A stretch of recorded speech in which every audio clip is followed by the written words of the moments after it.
নমস্কাৰ ছাৰ বাইদেউসকল, আকৌ চৰকাৰী কৰ্মচাৰী আৰু পেঞ্চনাৰসকলৰ 4% দৰমহা আৰু পেঞ্চন বৃদ্ধি পাব।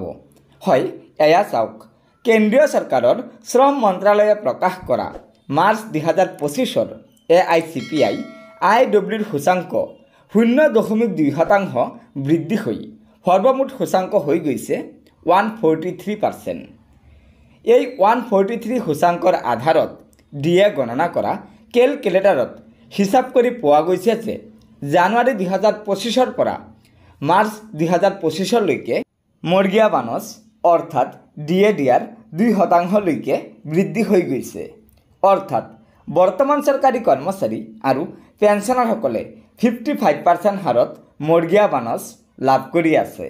আৰু আগন্তুক যি জুলাই মাহত চৰকাৰে ঘোষণা কৰিবলগীয়া ডিএ দিয়াৰ অৰ্থাৎ মৰ্গীয়া বানচ আছে, সেয়া বৰ্তমানলৈকে অৰ্থাৎ মাৰ্চ মাহলৈকে 2% বৃদ্ধি পাইছে।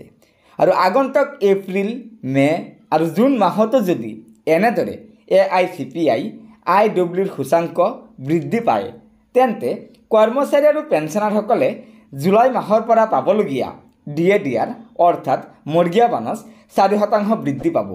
অৰ্থাৎ মুঠ 59% হাৰত ডিএ দিয়াৰ অৰ্থাৎ মৰ্গীয়া বানচৰ সৈতে দৰমহা আৰু পেঞ্চন লাভ কৰিব বুলি আশা কৰিব পাৰোঁ।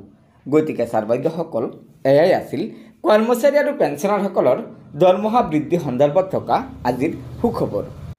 গতিকে লগৰ বন্ধুবৰ্গক এই ভিডিঅ'টো শ্বেয়াৰ কৰি আজিৰ এই সুখবৰটো জনাই দিব আৰু নতুনকৈ অহা ছাৰ বাইদেউসকলে অনুগ্ৰহ কৰি আমাৰ এই চেনেলটো ছাবস্ক্ৰাইব কৰি ল'ব। ধন্যবাদ। জয় আই অসম।